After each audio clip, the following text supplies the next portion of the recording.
తెలంగాణ అసెంబ్లీలో ముఖ్యమంత్రి Revanth Reddy BRS MLA KTR మధ్య hot and heat dialogue war నడిచింది. నాన్ రిలయబుల్ ఇండియన్ అంటూ కేటీఆర్ పై పంచులేశారు రేవంత్. సీఎం మాటల తోటాలకు అంతే ధీటుగా సమాధానం చెప్పారు కేటీఆర్. ఒకసారి ఆ బిగ్ ఫైట్ ఎలా నడిచిందో చూద్దాం. కొంతమంది ఎన్ఆర్ఐస్కి ప్రజాస్వామిక స్ఫూర్తి అర్థము అవగాహన కాదు. మనం ప్రయత్నం చేసినా కూడా వారు తెలుసుకునే ప్రయత్నం చేయరు. ఎన్ఆర్ఐ అంటే నాన్ రిలయబుల్ ఇండియన్ కింద మేనేజ్మెంట్ కోటాలో ఇక్కడికి వచ్చి టికెట్ తీసుకొని అక్కడ ఆ కేకే మహేందర్ రెడ్డి గారిని అన్యాయం చేసి ఈరోజు ఇక్కడికి వచ్చిండ్రు. ఎన్ఆర్ఐలు నాన్ రిలయబుల్ ఇండియన్స్ అన్నారు. నాన్ రిలయబుల్ ఇండియన్ అంటే అధ్యక్ష నేను అడుగుతున్నా, ఎవరు అధ్యక్ష ఎన్ఆర్ఐలకు టికెట్లు అమ్ముకున్నది? ఎవరు అధ్యక్ష ఎన్ఆర్ఐలకు టికెట్లు అమ్ముకున్నది?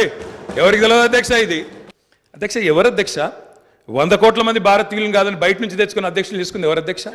బయట దేశం వాళ్ళని తెచ్చుకున్న అధ్యక్షులు చేసుకున్న దుస్థితిలో ఉన్న కాంగ్రెస్ పార్టీ ఎన్ఆర్ఐల గురించి మాట్లాడితే ఎట్లా అధ్యక్ష?